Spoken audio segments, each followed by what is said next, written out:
Oh, cool. They actually have the live comments up. All Can see right. that Already? I names. don't see them on my end. No, you don't see. Well, I see them on here, which is awesome. So the last 6 weeks, I have not been able to see the comments. So I usually have my phone up when I do live videos because I can't see them on here. But hello, welcome, Ryan. How are you? I'm great, Nadine. How are you? I'm doing good. I'm doing good. Not bad for a Monday. We had a very, very long weekend. We got to celebrate, technically yesterday was Rise Together's 8th birthday. So That's we awesome. are no longer in the toddler, younger years. We're getting up there now. We're Yeah. almost to middle school. Well, good. That's a good age. And how did that go? It went really well. We had an incredible event. So we did cars, coffee, and food here in Right. Appleton. And we had such an amazing turnout. The weather was beautiful. It was just an amazing event. I mean, the coffee was good. We had a local roaster, Ryan's roast the coffee.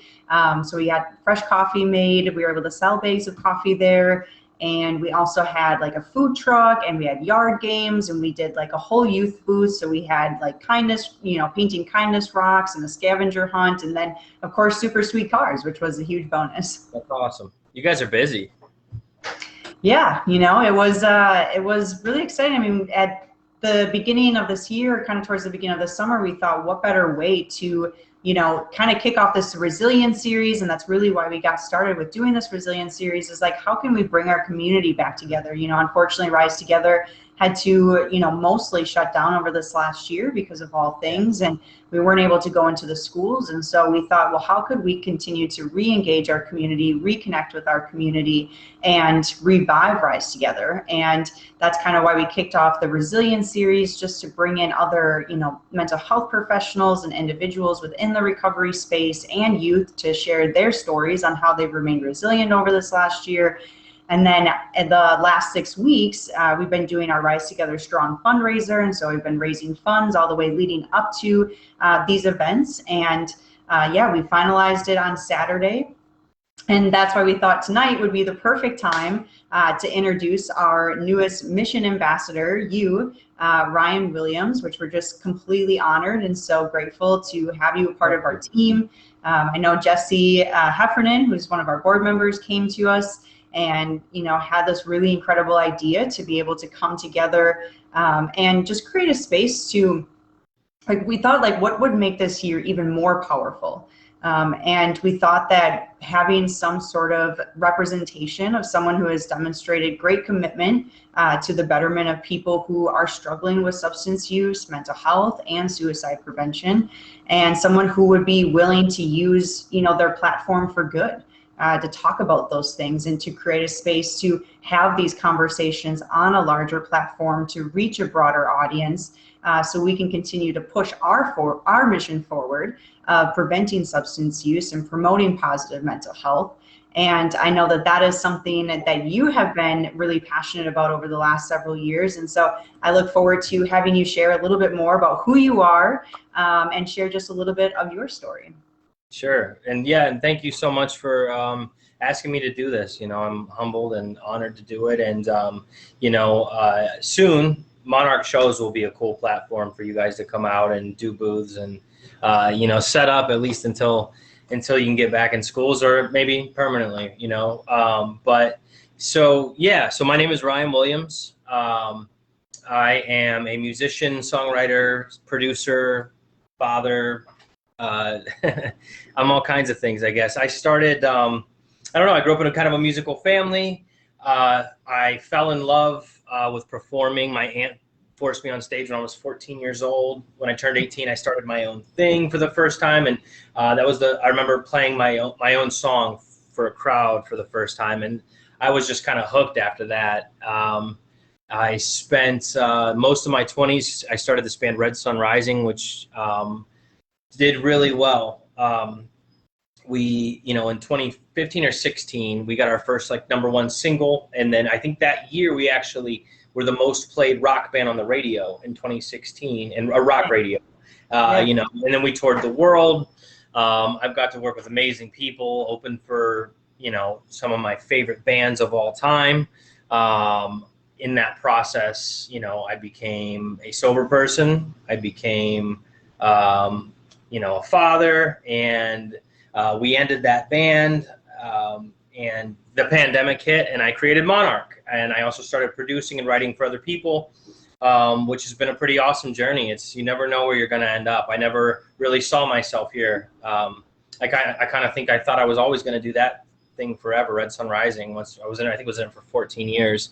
So, yeah, now I'm doing Monarch and producing and helping you guys along.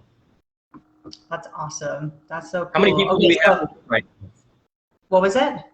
How many people are in the room right now? Can you see? I can't see any of the action. It looks like 14, which is pretty high for us. We have a lot of viewers after. I know it seems like Monday night. I saw it on the last video. People kind of filtered in later and watched it. Yep. But no, so thanks to everybody who's watching us live right now. So I want to take it back one step, because I heard you, you said that when you were 14, your aunt threw you on the stage in front of, was that like in front of a crowd, or like were? Yeah, it was. So it was scary. So my uncle Scott owns a CD store, my mom's brother, and he married this woman, Tracy Thomas, who was like an Akron legend. She had this band Unit 5. They were really big, and she's still playing today. I tried to go to her show a couple weeks ago. I didn't make it, unfortunately. But she also sold me my first guitar, which I fell in love with. But I'd only been playing like a year, and she was headlining the Summit County Fairgrounds, and there was a lot of people there. I think that was the first one, or the Pirates Cove. I forget which, but she used to draw these huge crowds. And I think I played my back turned to the crowd. I was so nervous. And I loved it still, though. Like, it's this whole the entertainer thing is such a it's such a weird process, because there's so much insecurity involved with overcoming that, with getting to that moment on stage and getting to that feeling, and you have that euphoria, and then you just chase it after that. And that's what it was kind of like as painful as it was, and as embarrassing as it was, and as much as I got off the stage and asked everybody, was it good, was it bad, and I knew I hated it, I had to do it again. Yeah, I understand. I completely can relate. When growing up, like in high school, I could like never get in front of a crowd and share or speak. I absolutely hated it. And even if I had to like read off of note cards, you know, for an English class or anything, like I absolutely despised it. I get really bad social anxiety, especially in small groups. And then my first time that I stepped on stage to share my story, it was in front of like 900 freshman students, and I was just literally scared shitless. Like I just was not ready. And then I got off stage and I was like, that was the best thing ever. Like that was awesome. Like I have no idea what I said. I have no idea what happened, but I just loved it so much, and it felt so empowering to feel like my voice was being heard, and then to create a space where other people were also to share their stories too. So yeah, I totally get how that feels, and it's so nerve-wracking. Oh yeah, and it goes away too. I got in the flow of it for a little while, where I would walk into these things just like this, and you know, no nerves. I kind of knew what I was gonna say. Large crowds, no problem. And you know, there was this break during COVID, and when we started Monarch, a lot of people wanted to. I've done a tremendous amount of interviews, because there was this kind of like the Red Sun Rising guy is with the Wilson guys, and a lot of people wanted to talk about that. Plus, the Fray was doing really well for us. And I just, you know, I go back to a little bit of being critical. I'm less critical now, but like I caught myself doing weird things. Like I was over caffeinated, and I'd see interviews where I was kind of doing this, like while I was talking, and you know, these little cues, these little social cues that you learn to slowly, you know, pace out your words, listen to the other person, you know, don't jump in. That stuff takes a little time to come back. Yeah, so, for sure. Even when I started doing this resilience series, I watched back like the first few, and I was like, I cut that person off. Like I was rude. That's rude. Right. Yeah. Right. That's a learned behavior. That's why I listen to a lot of podcasts, and those people always say their first podcasts were terrible. And you know, I don't know that I've ever even heard them, but Mason says you've always done that. Shut up, Mason. Yeah, I see that. That's awesome. Did not. No, well, I appreciate you sharing that. I think, you know, what an incredible journey you've had with, you know, being an artist and a musician, and being able to travel and produce, you know, incredible, you know, art, if you will. And being able to share that with so many people, obviously all across the country and around the world, I think is, you know, beautiful. And I really am excited to see where Monarch takes off. And I know, you know, that's the very beginning phases. And so there's so much, you know, that is going to continue. There's a few singles I believe you've dropped thus far. Yeah, we put out The Fray in May. That rhymed. And we just released the song Pearls. And I leave this Friday, which is why I've been so like crazy and hard to pin down for Los Angeles to go finish this record up. I've actually got 2 of the guys are out there right now. I'm going to jump in for a couple weeks and finish that up. I just got back a video for another acoustic number that we did, which I'm really excited. We're going to keep that probably off the record. I think it's just going to be a bonus track. The merch thing is going well, and we're finally talking about performing in front of people, which we haven't done yet. So awesome. That's exciting. That's exciting. So I would love to take a step back a little bit and just have you share a little bit about more of what your recovery journey has looked like. I know you said, I think you stepped more into recovery in 2017, yeah. Well, I'm trying to think of where to start with it. I would say that we got, like, Red Sun Rising, for example, in our 20s, really got in the habit of drinking all the time. Practice, shows, before shows, after shows. We drank a lot. I drank a lot in my 20s. The singer and I lived together in this place called Highland Square in Akron. We would meet everybody at the bar every night, whether it was after practice or whatever. And it just kind of became a part of our lives.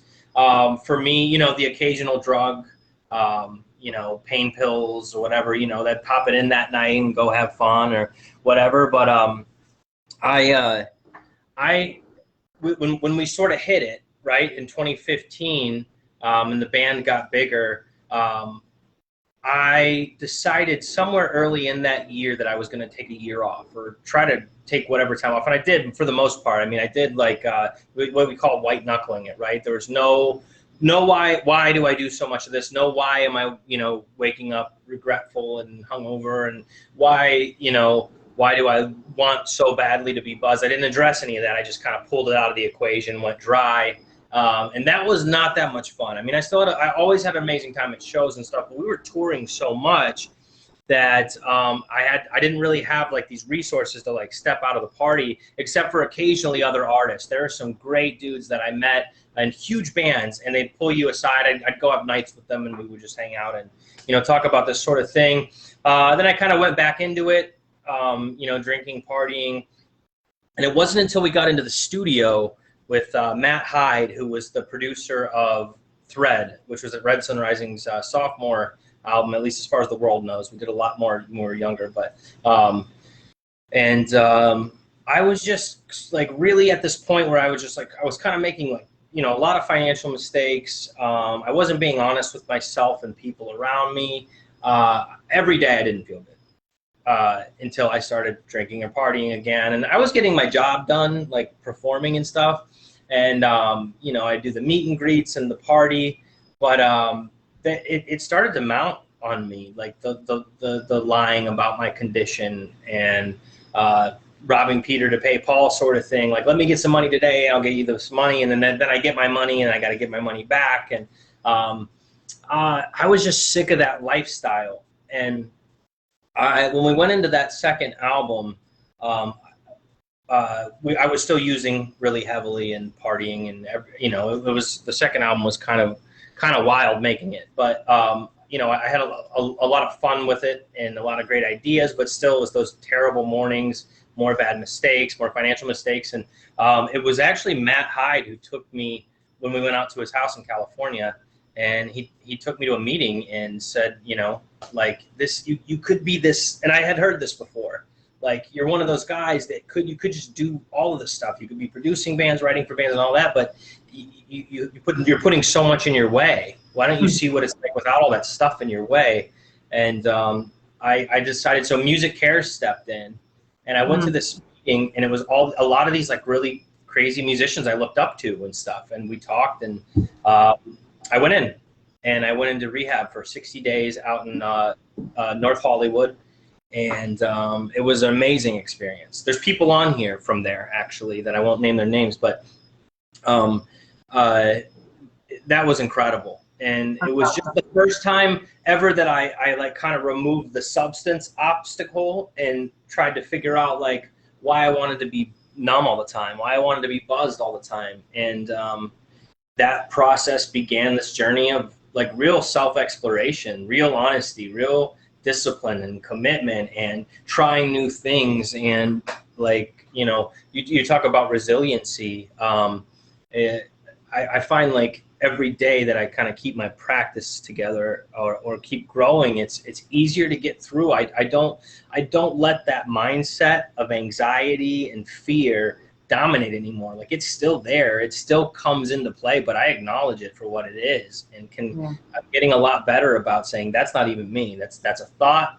Let's not let that consume me today. I have too much to be happy about and too much to move forward with. And you know, I wouldn't trade my experience for anything. There was a lot of adversity at times. There was a lot of, you know, I've faced a lot of like, you know, things in my life that I never thought I'd have to, or just surprised. I mean, nobody ever says when they're a kid, you know, I'm gonna be in rehab one day. You know, it's like it's a weird stigma, but I wouldn't trade it for anything.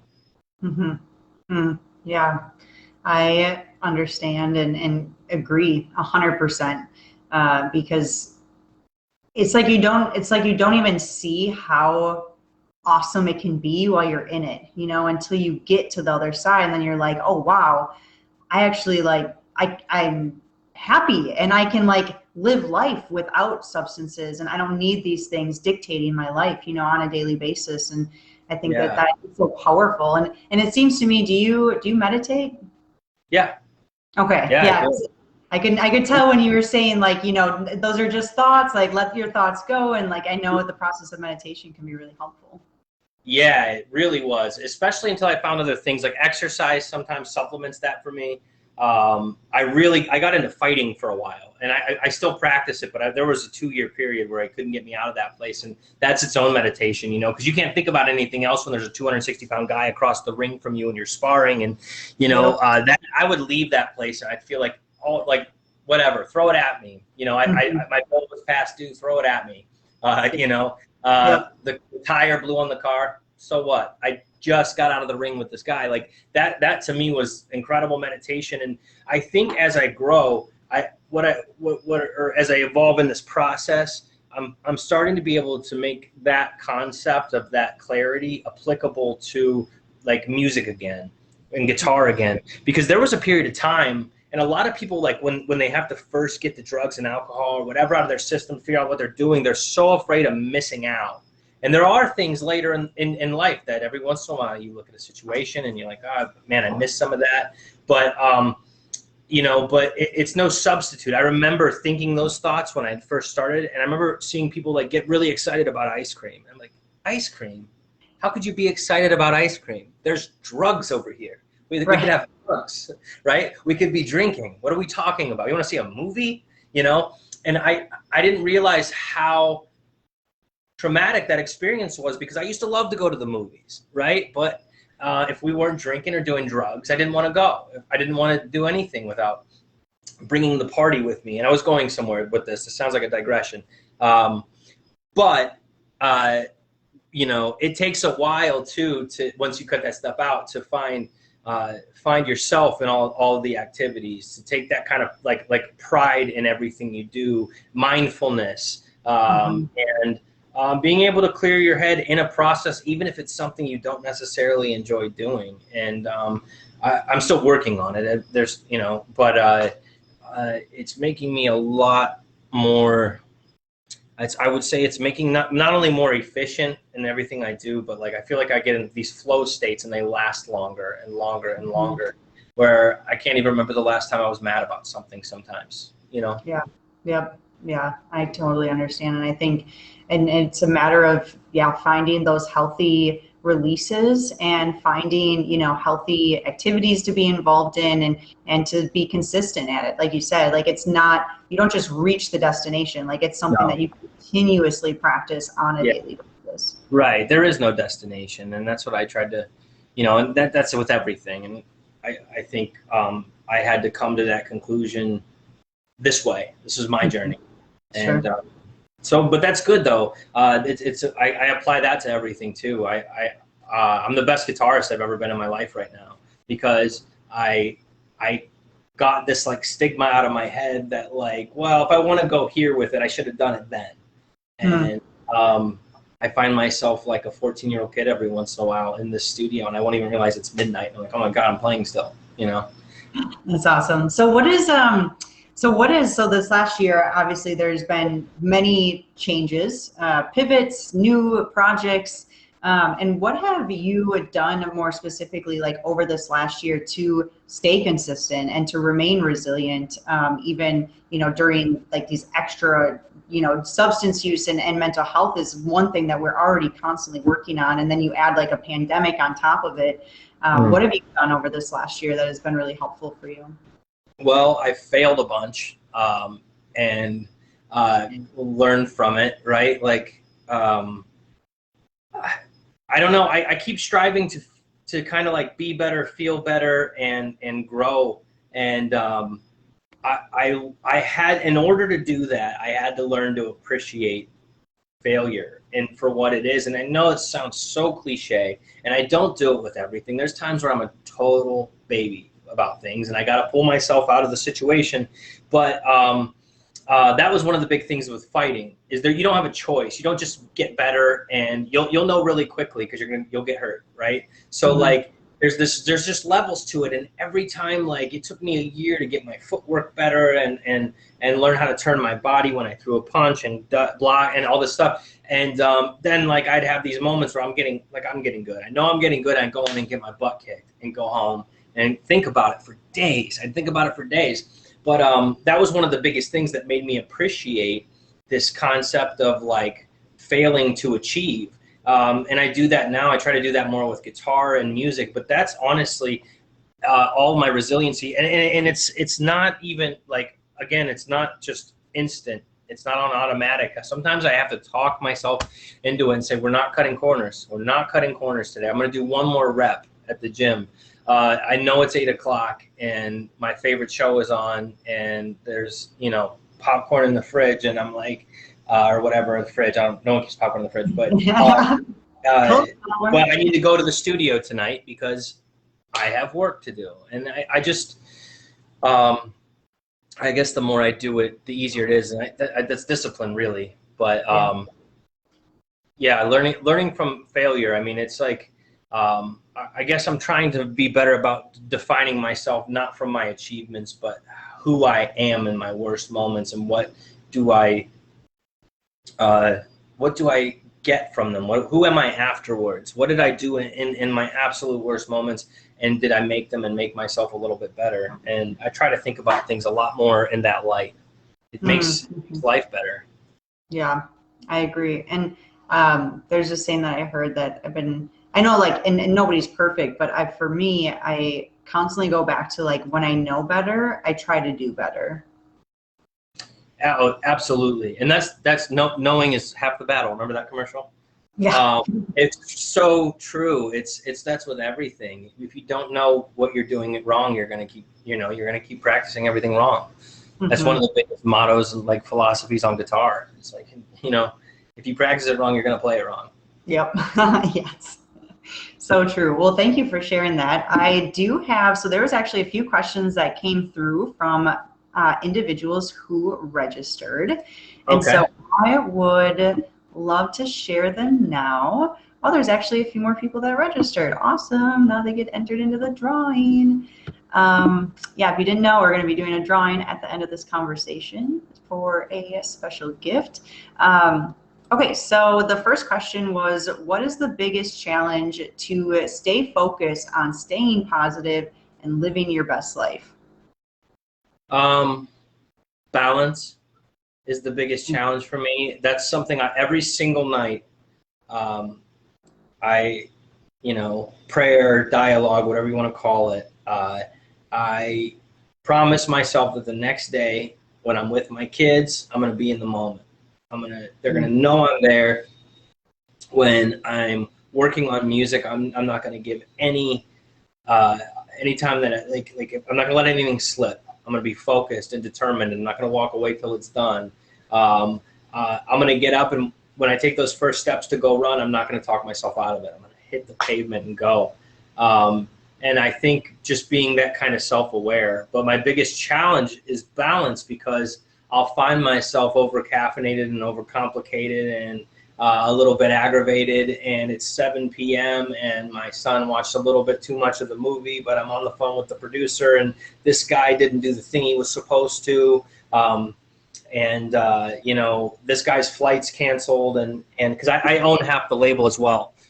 So I'm like dealing with a lot of that, and I have to just stop every once in a while and prioritize, you know, and just make sure that I'm grateful for the things I have. It's like, what's the point? If I'm blowing by all the stuff as I have it, what's the point of having it? Like, I have these amazing kids. I have this awesome band experience. We have these amazing fans. It's like, I'm going to indulge. I'm going to enjoy them, and I'm going to pull away and be a disciplined person. That's good. That's so good. And something that takes practice, right? Practice. Yep. Yeah. I never feel quite enough about it. I think people, do you have kids? Yes. Okay. So do you ever feel like when they go to bed, you just stop sometimes and go, I didn't do enough, or I wasn't patient enough, or, you know, those sorts of things. Right. Always. So, and I think that's with like so many areas of our life, right? Like, and it's something that I've consistently struggled with and have had to work through, like, enough, you know, when is it ever enough? And just kind of relieving myself is that we never will be enough, right? And so we just continue to try to practice to do the best that we can with, you know, the resources that we have.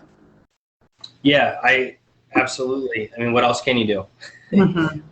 It's the whole point of this, really, right? I mean, yep. Always yearning for something else isn't healthy. Yes. So there is one other question. Oh, there was a question that actually just came through that somebody wanted to know if you are single. That's funny. No, I'm no longer single. I'm a married man. Married man. All right. So this person says, I'm starting to see comments come up now. Are you? That's cool. Yeah, are there questions coming through there too? So if you do have a question, feel free to drop it in the comments. Somebody said, I think every parent feels that way. Yeah, that's a big one for me, because I want them to have every advantage. And then, you know, it's weird because they have this parent who, I don't know why I want to keep doing music. It's like I know that I know what I know about the business. I've had my experience. Like I've gotten to this kind of point where I've earned this skill set, and I'm starting to be able to apply it. Like I'm producing a band while doing my own band right now, right? And I think the stuff's great, and I can't wait to share it with everybody. But it's also always, this business is so risky, and so, like, you know, my kids are always factored into that equation, and that's why again, the support means the world to me from everybody that's kind of jumped in so far. They support us online, they buy a t-shirt, and they tell us they're going to be at the show. It gives us a little more confidence, you know? Yes, 100%. I love that. And having like your family involved and engaged, and that just, it makes it more exciting, right? And understand like why you're doing it, you know? Yeah. And I think about that. Like, I hope they're proud of me when they're older, but I also, you know, I think if I want to be a good role model to them, I'm not just going to be afraid of what I'm dreaming to do and just find the most comfort. There's nothing wrong with that either. I think there's bravery in stopping and finding the comfort for your kids. I get it, but I'm betting on me right now, and I'm betting on this kind of skill set. I'm betting on the songs that I'm writing, and I'm betting on it providing a better future for them, you know? Yeah, 100%. So there is another question that came through. This is something I'm sure many can relate to, so I appreciate this question. It says, they shared, I have struggled with mental health for many years, and I know the tools needed to help myself, but I still have some trying times. Their question says, is it common to want to help others with like issues, even though you are fighting through your own issues at the same time? Yeah. I mean, everybody goes through that. it's never going to stop. By the way, if you think that there's a magic bullet somewhere that is going to just get you right to the end of the trouble, then you have harder times coming. It's going to be harder, but all of these little things that you do, you say you have the tools, use them, and check yourself and check in with other people and make sure you're using them, because you're going to get better and stronger and better and stronger all the time. There's not going to ever be a cure for that. Every single person on the planet has some kind of mental health issue. They have some kind of problem, something that almost shut them down for life. But you're gonna just do a little better every time, and if you can be persistent, what you're calling, these tools to help yourself out, you'll realize that, and you'll be able to sit in a terrible moment and find value in it. Mm-hmm. Yes. And there is one thing that somebody shared on one of our previous series episodes, if you will, saying that what helped them remain resilient over this last year was helping other people, and was, being of service and supporting others, through a hard time. It just gave them so much, gratitude and felt so good about being able to help others, even if, because we're, like you said, we're all working through hard things, and, right. and being able to feel good at being able to give back to somebody else can just be so helpful. Absolutely. Yeah, there was a tail end to the question, right? Yes. Sorry, and, what was it? I didn't. And then at the very end, it also said, I've been told that I wear my heart on my sleeve. And then they also shared, thank you, Ryan. I believe in you and wish you awesome success. Oh, well, thank you. Wear your heart on your sleeve. My favorite line is by Paul McCartney. It says, "The fool who plays it cool by making his world a little colder." Hey, Jude. That's a great line. Be yourself. But yes, I think it's like almost every theology has this. Every rehab program, the big book, and all of these different things in these programs, there seems to be, there's one thing that can almost always help you be better, is helping other people. Why that's innate in human beings or whatever, I don't know, but it totally works. And this was one of the reasons I was glad to be back involved with this. And I almost told Jesse that I was like, I am so busy. But before COVID, I was actually pretty active, with the sponsor program sort of thing. I helped a few friends get sober. I was always like an ear for other people, family members. But I think I stepped away from it a little bit. But for me, in that process, I also became a father of two, and there's a different kind of reward in that. And I'm helping them every single day. But it's nice to be back to give in this way, and use whatever platform I have to be able to help you guys, and whether it be fundraising or whatever. So yeah, if the end of the question was like, do I find that helps? Maybe more than anything, that helps. Putting other people ahead of yourself, finding something more important than your daily wants and needs is pretty powerful. Mm-hmm. Mm-hmm. That's so good. And then, so there was not a last question. I think I did share this with you, but I wanted to share it on here as well. I thought it was really sweet that somebody wrote in sharing that they met you once on a plane, and that you encouraged them to connect on Facebook, and that's how they are connected to you now. But also that you let them know their son's hair was not a samurai, but a man bun. They said, thank you. Their son is now 16 and experiencing some difficult times, and so they hope he will watch tonight. And so I think that, one, that's really cool that they reached out and shared that.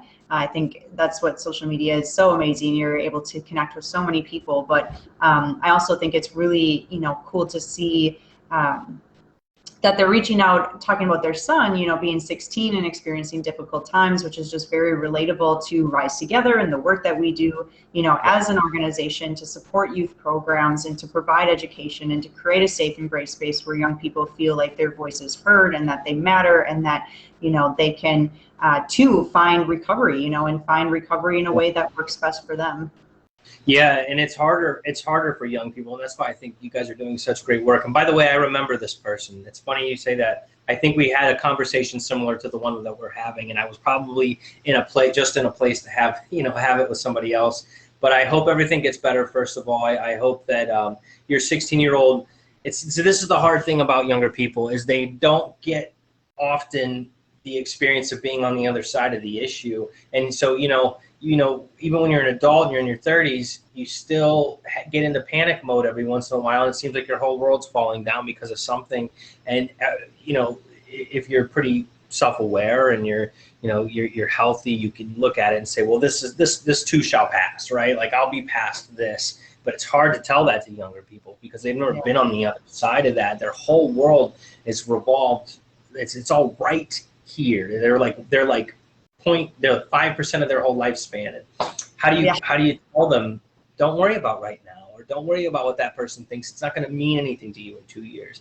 I remember giving this advice to people, but it's really hard. It's easy to give it. It's really hard to take it, especially for a younger person. They don't have that perspective, but for sure. It's so hard because like you said, they just it's what they see is just so small, but it's everything to them. It's everything. Mm-hmm.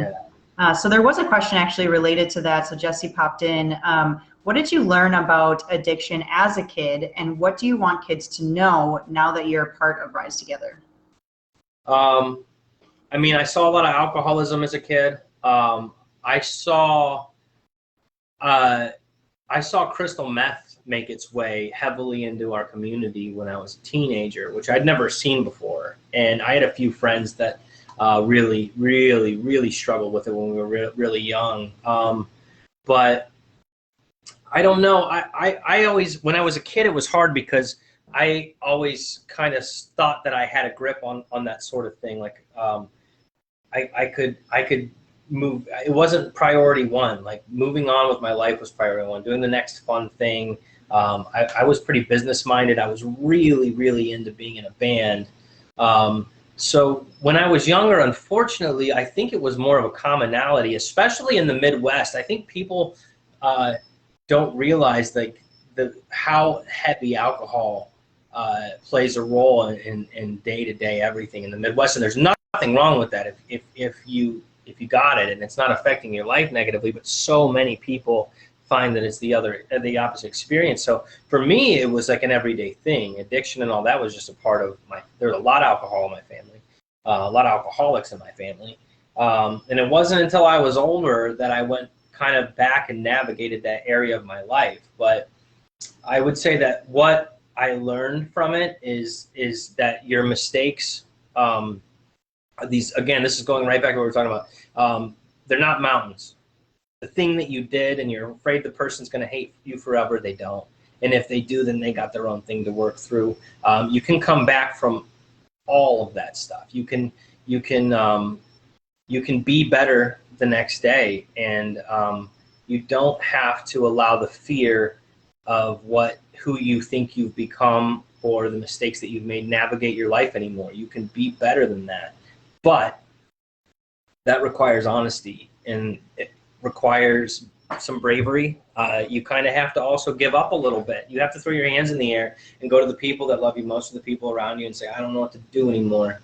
I give up. Mm-hmm. Somebody that's been through this, please tell me. Somebody who is an expert in this, please guide me in this area of my life. And there's nothing wrong with that. In fact, when you do it and you go back, I'm gonna have to keep playing with my hair. When you go back and do it,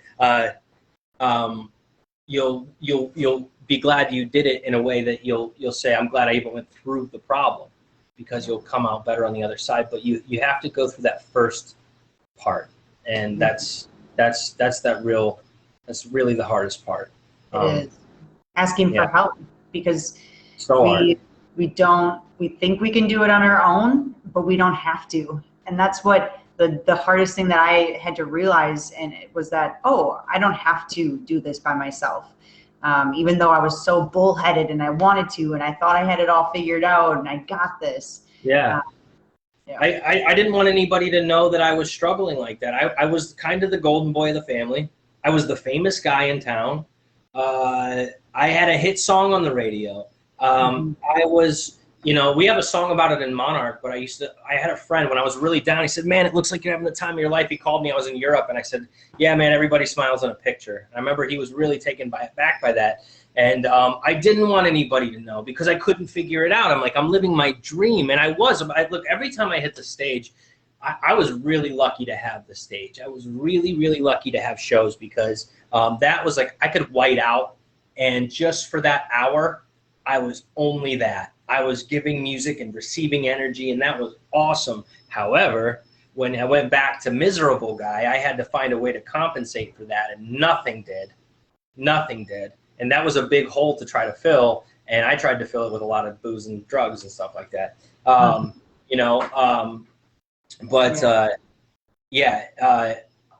you got to get past that part.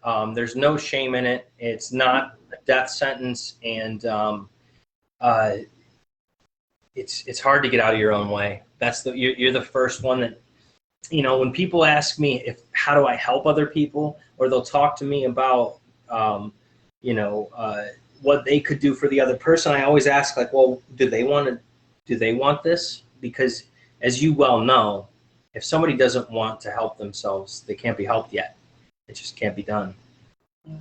Yeah. For sure. I had someone reach out this morning actually asking the same, you know, how do you help someone if they don't want to help themselves? And it's a journey, and you got to walk alongside them, and it's definitely a process. Yeah, I stopped. I used to, I didn't know any better when I first started, like, kind of helping people along the way, and whether they were messed up or not, like you know, drunk or high or something, I would take the call. But usually, like now, for example, if it's the same kind of person and they're in that state and they want to talk, I know that it means nothing tomorrow. So, like, I have to find a way to say, hey, look, call me tomorrow. I know you're going through it right now, but you know, right now is not the best person to talk to. You're not the best version of you to talk to about this particular thing, because you end up spinning your wheels and spinning your wheels. And I know it sounds kind of cruel, but it's not, because you can check in and, you know. For sure. For sure. So there was, so there's a few more questions. I know we're coming up on 45 minutes, so I want to keep these also, you know, be conscious of everybody's time, of course. Yeah, and my gel's falling apart, guys, so I can't, you know, I'm flying around. So we got to wrap this up. But there was a few questions in here. One real quick, somebody asked, you know, typically years ago, they said that you would either drink or smoke or something like that before a show to calm down. What is something now that you do to calm yourself before you hit the stage? Great question. I remember the first time I played a show clean. In the first, like, 5 of them, I was miserable up there. I was stiff and forgetful and couldn't stop thinking about my next mistake. I meditated before shows. I warmed up heavily before shows to get that out of my system. I worked out on show day. I would work out in the morning of show day. Then I would rest, recaffeinate, but only subtly. You can't have too much caffeine. I'd never eat right before a show. This sounds crazy. I was rigid about this, but everybody kind of was. And I always had to be clean. I don't know why. If I didn't brush my teeth or something, like, right before the show, I could tell. Like, I knew other people, but it was like almost like I was breathing on them. So, like, I head to toe, I would shower 45 minutes before and get it all shiny and go. You know, that made me feel a lot better about it. But the biggest thing was that I knew that I could own that person on stage. I could like evolve into it's not like a character in a way. I didn't really my character wasn't a big departure from me, but I knew I was better when I embraced the guy on stage who was feeding off that crowd energy. And if there was a crowd that was electric and I was nervous about winning them over, the first thing I would do is go to the front of the stage and embrace it and just get that first. And then I could kind of just let go and be in the moment. By the end of the show, usually I was covered in sweat and wishing we had another song we could play. Nice. That's awesome. That is so awesome. Man, I can only imagine. This is my question. What is the biggest crowd that you've played in front of? Biggest, maybe Rock on the Range. The last time when 2018 with Red Sun Rising, I don't remember how big it was. It was a lot though. It was 20 in the 20, 30,000. We opened for System of a Down at Turan Arena in Poland, and that was sold out. That was like 20,000 people. I'll never forget Moscow. That was that was still maybe my favorite show I ever played, or one of them anyway. But Awesome. yeah, something like that, and that'll bring the nerves out too. Shows like that. Sure. I'm sure. Somebody want to know, how are your twisted metal skills these days? Not very good. Not very good. What? And then this one says, do you remember the moment when you truly realized and felt in your heart that you are not that you not only deserved a life beyond your wildest dreams, but that you had the capacity to bring it to fruition? Mm-hmm. You remember that moment? Well, I have to remind myself of that pretty often, to be honest with you. But man, that's a great question. I kind of was in, I don't know. I remind myself of that. Like I feel like I can make things come to fruition, but maybe the first time I realized I was a good dad. Like, I'm trying to think, like that was such a, and I always think I have to be better. I never think it's good enough, but like I knew what I was doing was love, right? Like a lot of love. And I knew that my son, he was the firstborn, he was my first priority. So I think it was like then, it was like, wait a second. It's like, and it doesn't really matter now what happens. I have to, if he's okay, I'm okay. So once I kept making him okay, and I kept making me better, and things kept getting more okay, and then we had a daughter, and it just sort of realized that like I needed to change what success meant to me in a lot of ways. Like this Monarch thing is really a passion project. Of course I want it to go to the moon and back, but if it doesn't, I'm okay. We're okay. And I always be able to say, look, I never gave up. If I wanted to do it, I went for it, and without sacrificing the well-being of the people around me, which didn't used to be the case. You know. Yeah. It took a lot of family members for a while to make sure everything was okay with me, you know, as far as like checking in. And that, again, to talk about that was a weird place to be there, because then you get into this mode where you feel like you don't deserve the good because you owe people, or you that sort of thing. So yeah, powerful. That's powerful. Thank you for sharing that. Yes, thank you. I do want to check in on the time, so we are coming up towards the end. I definitely want to draw for the winner. So Ryan, why don't you tell everybody what the winner is going to be receiving while I do the names? Well, how many winners are there going to be? Oh, we can have more than one? That's up to you, Nadine.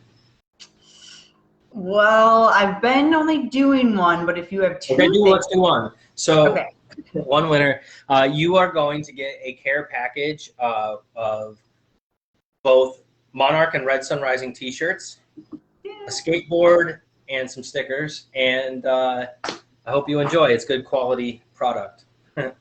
So, and they're, by the way, these are the first Monarch stickers that anyone's ever gotten. You're going to get them before anyone's ever gotten them. And one of the shirts is not even out yet. So. Very nice. So they get custom products before anybody else does. Okay, so let's see. So the winner is Sherry Willie. Good job, Sherry. I know Sherry. Oh, you know Sherry? Cool. Okay, I'm going to show everybody. Wait, I'm going to share my screen so you know I'm not lying. Check it out. I wish I could see all the comments. The winner is Sherry Willie. Congratulations. Yep. I hope you like your Red Sun Rising Monarch and skateboard and stickers and all that fun stuff. Heck yeah. Cool. Okay. Okay. So Before we go, I just wanted to again thank you, Ryan, so much for being not only a part of our Resilience series and supporting Rise Together. Again, everybody who is listening tonight, if you can or if you have an opportunity to support our fundraiser right now, we're doing our Rise Together Strong fundraiser. We're raising monies to support youth programming, to prevent substance use and support positive mental health for adolescents. And it has been so powerful to be able to get these programs into schools and into youth serving communities, especially right now when youth need support the most. So I just appreciate you, Ryan, for being a part of our mission, to be our mission ambassador. I look forward to some exciting things we have coming up, so be sure to stay tuned in as we look forward to continue to collaborate on different projects. We're looking at maybe doing some recovery panels, working with other musicians in recovery, speaking out about recovery, and just creating a space to have that positive influence for the next generation. So I thank you so much for spearheading this type of initiative and just being a part of making a difference in our community. It means the world not only to us and Rise Together, but also to our community. So thank you. And thank you to everybody who joined us tonight. If you're watching this live, thank you. If you're watching this later, thank you also for being a part of our community and just making this such a solid fundraiser and resilience series over the last 7 weeks. It has been an honor to host this series. I look forward to actually continuing it. We won't be doing it every Monday moving forward, but I do love doing these interviews, and so we'll continue to do them as we move forward. But last but not least, Ryan, if somebody did have a question for you, or if they wanted to find your music or find out more about you, where should they go? Well, first of all, thank you for everything that you do, and thanks for having me. I know that Brahma Records would like to contribute and make a donation to your next fundraiser. My business partner Julian and I would like to contribute. Also, if you want to message me, you can find me on Facebook or Instagram, but go to Monarch Music on Facebook. That's where you can find the latest from me is from Monarch. And we do have a new album coming out soon. We do have new merch even coming out this week that no one's seen. Another video on the way, and look out for shows. Heck yeah. I know, I went to my first show this last week, and just to be in a crowd felt so amazing. So I can't wait till you get back on tour. It's going to feel so amazing. Yeah, I'm looking forward to it. Thank you. Awesome. Well, thanks, Ryan. I hope you all have a wonderful night and the rest of your week. Thank you. Bye, everybody. Bye.